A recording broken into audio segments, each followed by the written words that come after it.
अस्सलामु अलैकुम। सीखने और जानने के सफ़र में खुशामदीद। हम फाइनेंशियल अकाउंटिंग सीरीज़ का बाकायदा आगाज़ करने जा रहे हैं और इस सीरीज़ का पहला टॉपिक अकाउंटिंग का बुनियादी तारुफ होगा।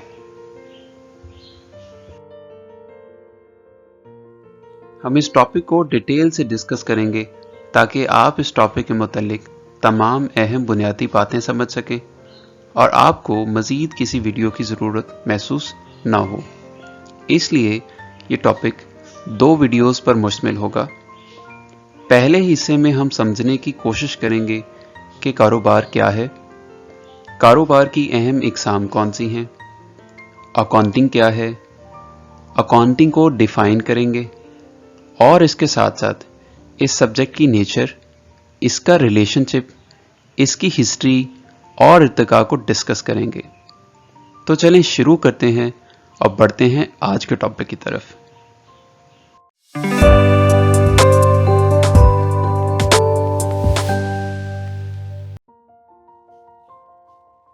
अकाउंटिंग का ताल्लुक चूंकि कारोबारी साइंस से है, तो इससे पहले कि हम अकाउंटिंग को बुनियादी तौर पर समझें, हमें सबसे पहले कारोबार और उसकी इकसाम के बारे में जानना होगा।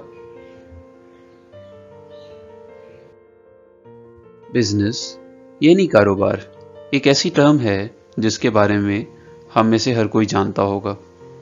हम समझते हैं कि हर वो काम जो हम कुछ कमाने के लिए करते हैं कारोबार कहलाता है, लेकिन कारोबार को समझने के लिए हमें इसकी तमाम डायमेंशंस को देखना होगा, जिसके लिए हम कारोबार को इन अल्फाज में डिफाइन करेंगे।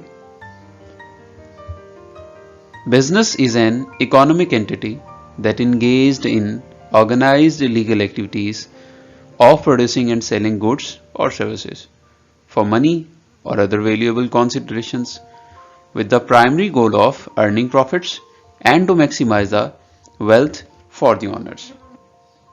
अब अगर हम इस डेफिनेशन के अहम पॉइंट्स को डिस्कस करें तो सबसे पहले business is an economic entity कि कारोबार का ताल्लुक, कारोबार एक मुआशी ऑब्जेक्ट के तौर पे पहचाना जाता है जिसका ताल्लुक पैसा या पैसा कमाने से जुड़ा हुआ है। और number 2, that business must be engaged in organised legal activities. कारोबार इकोनॉमिक एक्टिविटीज को ऑर्गेनाइज्ड अंदाज में परफॉर्म करने का नाम है। किसी काम को एक दफा करने से वो कारोबार नहीं कहलाएगा। मिसाल के तौर पे अगर कोई शख्स एक दफा गाड़ी सेल करता है तो वो गाड़ी के कारोबार में शामिल नहीं होगा।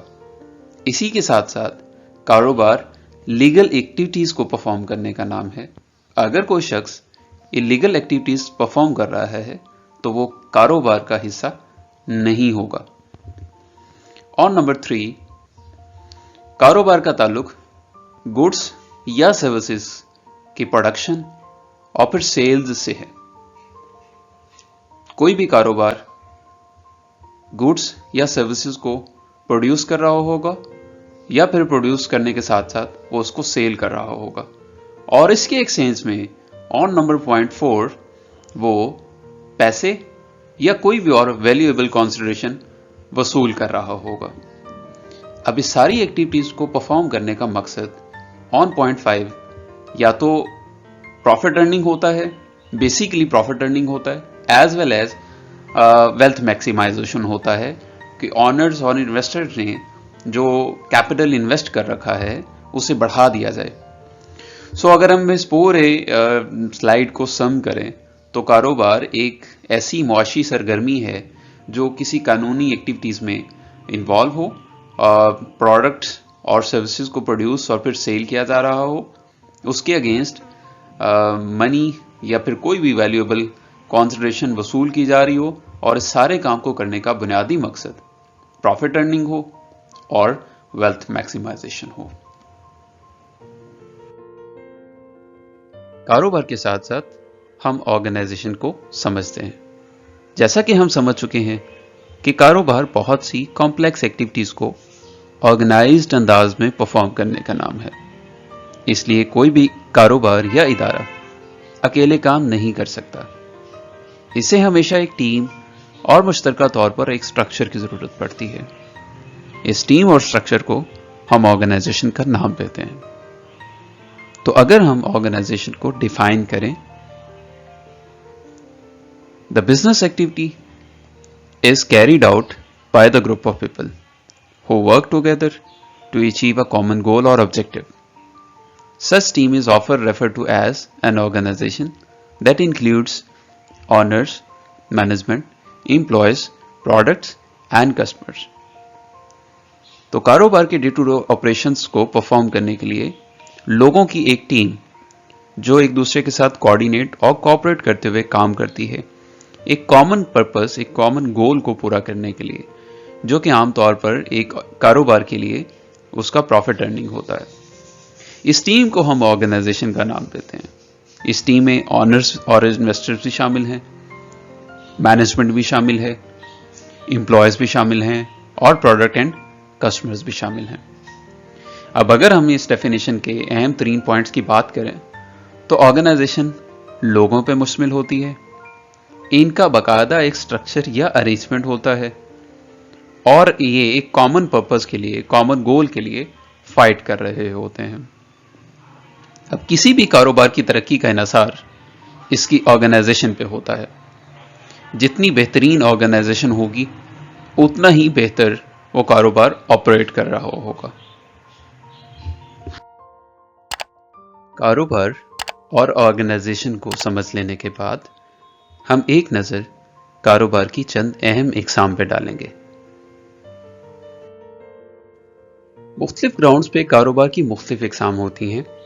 यहाँ हम 4 ग्राउंड्स पे कारोबार की इकसाम को जानेंगे कि ऑनरशिप या मलकियत, इंडस्ट्री या ऑपरेशंस, दायराकार या वसअत और फिर साइज के एतबार से कारोबार की कौन कौन सी इकसाम हैं।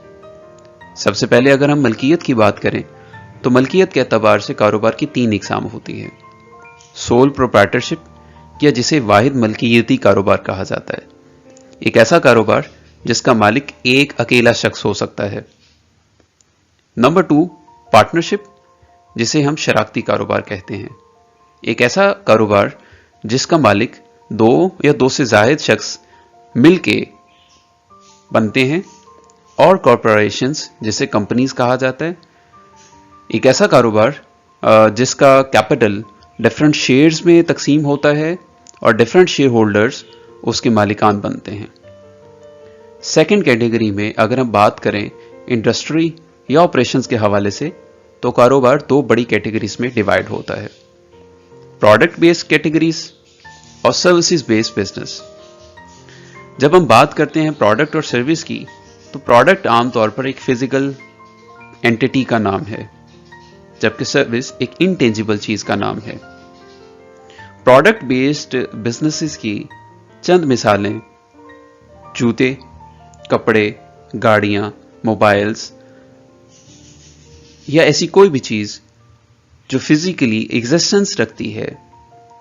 अब कोई भी कारोबार अगर इनसे मुंसलिक होगा तो हम उसे प्रोडक्ट बेस्ड बिजनेस कहेंगे।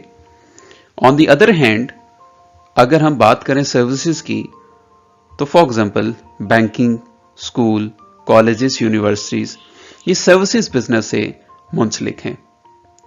अब अगर हम प्रोडक्ट बेस्ड बिजनेसेस को मजीद 2 कैटेगरीज में डिवाइड करें, तो मैन्युफैक्चरिंग बिजनेसेस होते हैं और ट्रेडिंग बिजनेसेस होते हैं। मैन्युफैक्चरिंग और ट्रेडिंग बिजनेसेस में एक अहम डिफरेंस प्रोडक्शन का है। मैन्युफैक्चरिंग बिजनेसेस चीज़ें खुद प्रोड्यूस करते हैं और फिर आगे सेल करते हैं, जबकि ट्रेडिंग बिजनेसेस, जिसे आम तिजारत कहा जाता है, ये बनी बनाई चीज़ें खरीदी जाती हैं और फिर उनको आगे बेच दिया जाता है। तो इंडस्ट्री बेस पे हम 3 बिजनेसेस को डिफाइन करते हैं।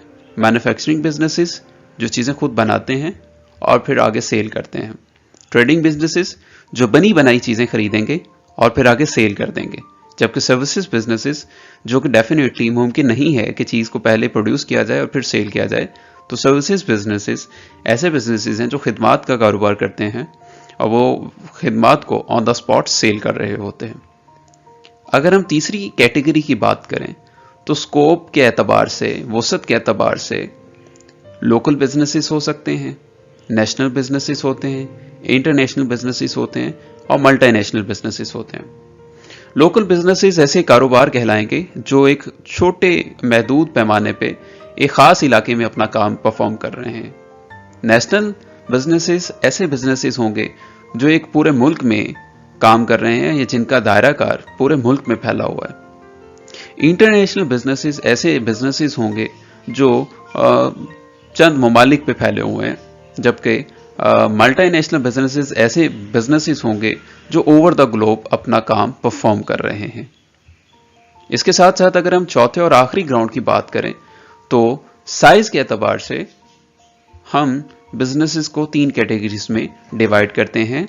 स्मॉल यानी छोटे कारोबार, मीडियम दरमियाने दर्जे के कारोबार और फिर लार्ज बड़े या बहुत बड़े लेवल के बिजनेसेस। यहां तक हम कारोबार को समझ चुके हैं, ऑर्गेनाइजेशन को समझ चुके हैं और हम इसके साथ साथ बिजनेस की क्लासिफिकेशंस को भी डिस्कस कर चुके हैं। उम्मीद है आप बिजनेस को एक बुनियादी हद तक समझ चुके होंगे। अब हम शायद इस काबिल होंगे कि हम अकाउंटिंग को समझ सकें और हम उसको डिटेल में डिस्कस कर सकें। तो चलिए डिस्कस करते हैं कि अकाउंटिंग क्या है। अब तक हमने कारोबार को समझा। यहां बहुत जरूरी है कि आपको कारोबार और अकाउंटिंग का ताल्लुक वाज़े कर दिया जाए। अकाउंटिंग का शुमार कारोबार के अहम तरीन उलूम में होता है। बिजनेस स्टडीज के स्टूडेंट्स को अकाउंटिंग बेसिक से एडवांस्ड लेवल तक पढ़ाई जाती है। यही बात इसकी अहमियत वाज़े करती है कि इसके बगैर कारोबार को सही सिमत में लेकर चलना शायद मुमकिन नहीं। हर कारोबार प्रॉफिट के लिए काम करता है और अकाउंटिंग प्रॉफिट मैयर करती है। ये वो डैशबोर्ड है जिससे हम कारोबार की परफॉर्मेंस देख पाते हैं। हम देख चुके हैं कि हर कारोबार प्रॉफिट के लिए काम कर रहा है, लेकिन सवाल ये है कि हम कैसे अंदाज़ा लगा पाएंगे कि क्या कारोबार वाकई ही प्रॉफिट कमा रहे हैं, और अगर वो प्रॉफिट अर्न कर रहे हैं तो वो प्रॉफिट किस हद तक अर्न कर रहे हैं। अब अगर हम कारोबार और अकाउंटिंग के ताल्लुक और अहमियत को एक मिसाल से समझें तो आम तौर पर अकाउंटिंग को कारोबार की जुबान कहा जाता है, क्योंकि अकाउंटिंग एक कम्युनिकेशन सिस्टम का नाम है जिसके जरिए बिजनेस की फाइनेंशियल इंफॉर्मेशन को एक मुनासिब तरीके से स्टैंडर्डाइज फॉर्मेट्स में उसके स्टेक होल्डर्स, चाहे वो मैनेजमेंट हो, चाहे वो इसके ऑनर्स हों, चाहे वो इसके इन्वेस्टर्स हों, शेयर होल्डर्स हों, उनके साथ कम्युनिकेट किया जाता है, उनके साथ डिस्कस किया जाता है। यही वो सब्जेक्ट है जिसके तहत उनको पता चलता है कि कारोबार की फाइनेंशियल परफॉर्मेंस क्या है और उसके फाइनेंशियल आउटपुट्स क्या हैं। अब जिस तरह से लोग आपस में जुबान का इस्तेमाल करते हुए आपस में कम्युनिकेट कर रहे होते हैं, अब एक दूसरे के साथ बातचीत कर रहे होते हैं, बिल्कुल वैसे ही जो बिजनेस और उसके स्टेक होल्डर्स लाइक उसके मैनेजर्स या उसके ऑनर्स की जो आपस में कम्युनिकेशन होती है वो अकाउंटिंग के थ्रू होती है। अकाउंटिंग हर उस शख्स को बिजनेस की इंफॉर्मेशन प्रोवाइड करती है जिसके पास उसको जानने का लीगल राइट होता है। अभी हमने अकाउंटिंग को एक मिसाल से समझा, लेकिन यहां ज्यादा जरूरी है कि हम अकाउंटिंग को बाकायदा तौर पर डिफाइन करें। अगर हम सादे लफ्जों में अकाउंटिंग को डिफाइन करें तो कहा जाएगा art of recording and reporting business financial transactions, कि अकाउंटिंग बिजनेस की फाइनेंशियल ट्रांजैक्शन को रिकॉर्ड एंड रिपोर्ट करने का एक आर्ट है। लेकिन डेफिनेटली ये तमाम एस्पेक्ट्स को एक्सप्लेन नहीं कर रहा। सो हम एक कॉम्प्रिहेंसिव डेफिनेशन लेते हैं from American institute of certified public accountant, जो एक बेहतरीन इदारा है। ये अकाउंटिंग को डिफाइन कर रहा है, accounting is the art of recording, classifying and summarising in a significant manner and in terms of money transactions and events which are in part at least of a financial character and interpreting the results thereof। ये definition हमारे तमाम सवालात को answer कर रही है कि accounting basically एक आर्ट है। किस चीज का art? Recording, classifying and summarising का। लेकिन ये किस चीज को रिकॉर्ड या क्लासिफाई करती है? ये बिजनेस की हर इंपॉर्टेंट फाइनेंशियल ट्रांजैक्शन को रिकॉर्ड करती है, फिर क्लासिफाई करती है और फिर समराइज करती है, जो भी उस कारोबार के लिए अहमियत रखती है। लेकिन किस तरह? इन टर्म्स ऑफ मनी। ये उस हर ट्रांजैक्शन को मेजर करेगी फाइनेंशियल टर्म्स में, इन टर्म्स ऑफ मनी में। एंड देन ना सिर्फ उस ट्रांजैक्शन को रिकॉर्ड, क्लासिफाई फिर समराइज किया जाएगा, इनफैक्ट देन उसके रिजल्ट्स को इंटरप्रेट भी किया जाएगा।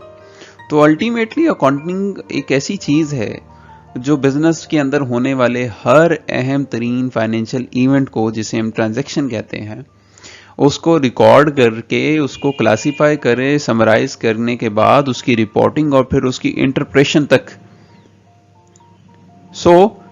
एक ऐसा कम्युनिकेशन सिस्टम जो एक ट्रांजैक्शन के होने से लेके उसके अल्टीमेट इंपैक्ट तक, कि उसका कारोबार पे क्या असर पड़ रहा है, वहां तक कि उसकी रिपोर्टिंग को मुकम्मल करती है। उम्मीद है हम अकाउंटिंग को समझ चुके होंगे। इसके साथ साथ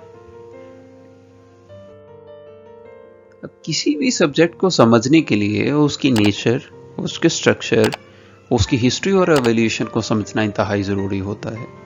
इसलिए अगली चंद स्लाइड्स में अब अकाउंटिंग की नेचर, इसका स्ट्रक्चर और इसके साथ साथ इसकी हिस्ट्री और एवोल्यूशन को समझने की कोशिश करेंगे। तो चलें सबसे पहले इसकी नेचर को समझते हैं कि क्या अकाउंटिंग का ताल्लुक एक आर्ट से है या साइंस से है। अब जैसा कि हम डेफिनेशंस में देखते आए हैं कि अकाउंटिंग को एक आर्ट कहा गया है। वेल, अकाउंटिंग एक आर्ट भी है और एक साइंस भी है, लेकिन ये प्योर साइंस नहीं है। अब इस चीज को समझने के लिए हमें थोड़ा सा देखना होगा कि आर्ट क्या होगा और साइंस क्या है। आर्ट बेसिकली मेथड्स और टेक्निक का नाम है किसी भी एक्टिविटी को एक सिस्टमैटिक मैनर्स में परफॉर्म करने के लिए, ताकि एक खास मकसद हासिल किया जा सके। अब एक आर्ट आपसे नॉलेज, स्किल्स और फिर प्रैक्टिस मांगता है। मैं मिसाल लूं तो एक सिंगर के पास सबसे पहले सिंगिंग का बेसिक नॉलेज होना जरूरी है, उसके साथ साथ उसकी सिंगिंग स्किल बहुत जरूरी है और फिर उसकी प्रैक्टिस बहुत जरूरी है। तो ये सिस्टमैटिकली नॉलेज और फिर स्किल्स और फिर प्रैक्टिस पे बेस करता है। अब अकाउंटिंग एक आर्ट के तौर पे मुख्तलिफ एक्टिविटीज को परफॉर्म करने का नाम है। हम रिकॉर्डिंग, क्लासीफाई, समराइज और फिर इंटरप्रेट करते हैं, रिजल्ट्स को रिपोर्ट करते हैं। तो ये एक आर्ट है जो आपसे पहले नॉलेज, फिर आपसे स्किल्स और फिर आपसे बहुत सारी प्रैक्टिस मांगता है। जैसे हम एक आर्ट के मुतालिक जानते हैं कि एक आर्ट वो चीज़ है कि हम एक चीज़ को बार बार परफॉर्म करके उसमें बहुत ज़्यादा एक्सपर्ट हो जाते हैं। लेकिन अगर हम बात करें साइंस की, तो साइंस एक ऑर्गेनाइज्ड नॉलेज का नाम है, एक सिस्टमैटिक बॉडी ऑफ नॉलेज का नाम है, जो कुछ प्रिंसिपल्स और एक्सपेरिमेंट्स पे बेस करता है। अब अगर हम इस डेफिनेशन को देखें तो अकाउंटिंग एक साइंस भी है, क्योंकि ये एक ऑर्गेनाइज्ड सिस्टमैटिक नॉलेज है जो प्रिंसिपल्स पे बेस करता है। जैसे आपने गैप का नाम सुन रखा होगा, तो अकाउंटिंग एक नॉलेज है जिसकी बेस पे प्रिंसिपल्स मौजूद हैं और वो उन प्रिंसिपल्स की बेस पे अपना पूरा काम परफॉर्म करता है। बट एज वेल एक आर्ट भी है, क्योंकि हम एक एक्टिविटीज को डिफरेंटली मुसलसल परफॉर्म करते हैं। ये आपको दोनों चीजें क्लियर करता है कि अकाउंटिंग कॉम्बिनेशन है आर्ट का और साइंस का। इसके लिए आपके पास knowledge as well as practice और फिर प्रिंसिपल बेस्ड प्रैक्टिस बहुत जरूरी है।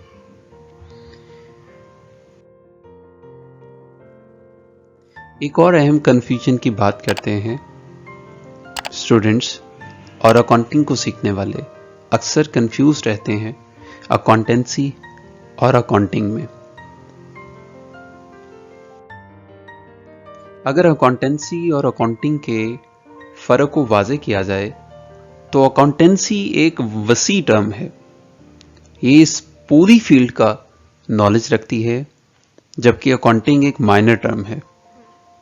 ये बेसिकली उस प्रोसेस का नाम है जो इस नॉलेज को अप्लाई करने के मुतालिक है। सो अकाउंटेंसी पूरी फील्ड का नाम है, एक बड़ी टर्म है, जबकि अकाउंटिंग उसका एक पार्ट है, एक हिस्सा है जो उस नॉलेज को जो हम अकाउंटेंसी में सीखते हैं उसको अप्लाई करने का नाम है। मजीद कहें तो अकाउंटिंग बेसिकली एक प्रोसेस का नाम है जो हम अकाउंटेंसी से अखज़ करदा प्रिंसिपल से, रूल्स से फ्रेम आउट करते हैं। सो अकाउंटेंसी अकाउंटिंग का नॉलेज है, जबकि अकाउंटिंग अकाउंटेंसी की एप्लीकेशन का नाम है। होप सो आप इस डिफरेंस को समझ गए होंगे। अब हम बढ़ते हैं इस वीडियो के आखिरी पॉइंट की जानिब। हम साथ में ज़रूर डिस्कस करेंगे अकाउंटिंग की हिस्ट्री के बारे में। सरे दस इतना कहूँ कि अकाउंटिंग की हिस्ट्री इतनी ही पुरानी है जितनी कि खुद कारोबार की। जब से कारोबार मौजूद हैं तब से अकाउंटिंग मौजूद है। अगर अकाउंटिंग की हिस्ट्री को ट्रैक आउट किया जाए तो ये ट्रैक बैक करती है एंशिएंट सिविलाइजेशंस में, जहाँ के लोग अकाउंटिंग के बुनियादी मेथड्स को अपनी फाइनेंशियल ट्रांजैक्शंस के ट्रैक्स के लिए, रिकॉर्ड्स के लिए इस्तेमाल करते थे। लेकिन इसका बाकायदा आगाज एक इटालियन मैथमेटिशियंस लूका के नाम से पहचाना जाता है, जिसकी वजह से इसे फादर ऑफ अकाउंटिंग भी कहा जाता है।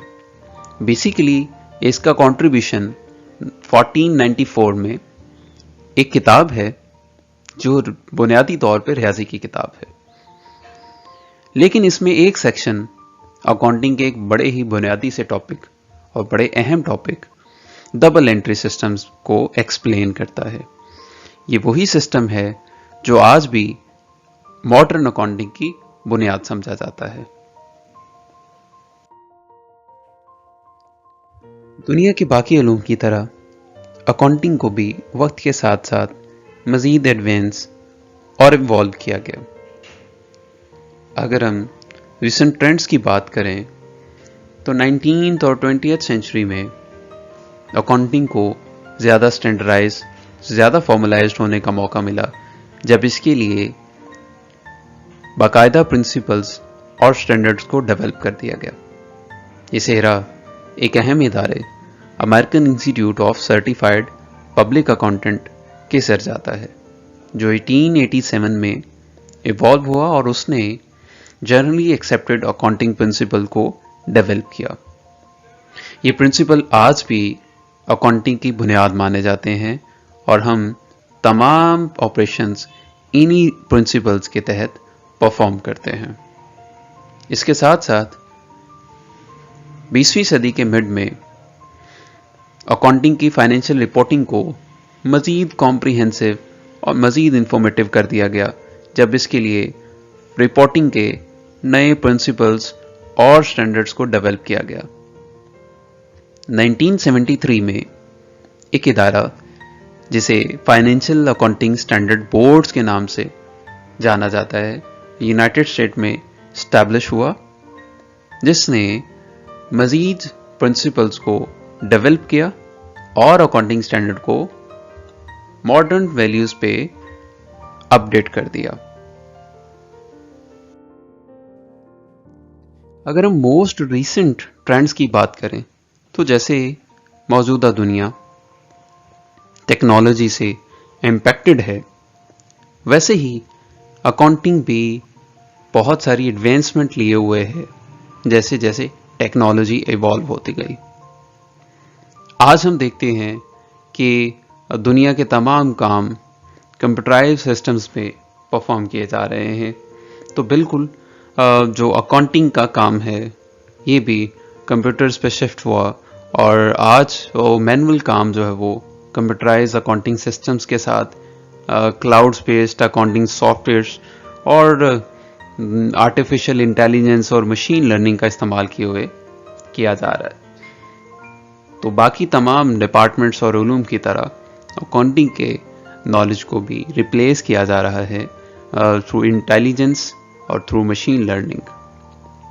बट इन कंक्लूजन अकाउंटिंग की हिस्ट्री बहुत वसी है जो कई सौ साल पे मुश्तमिल है और ये आहिस्ता आहिस्ता अब इवॉल्व होती जा रही है जैसे जैसे बिजनेसेस अपनी शेप्स बदल रहे हैं, वैसे वैसे एक अहम तरीन सब्जेक्ट जो इसके साथ जुड़ा हुआ है वो भी खुद को मॉडर्नाइज्ड और फॉर्मलाइज कर रहा है।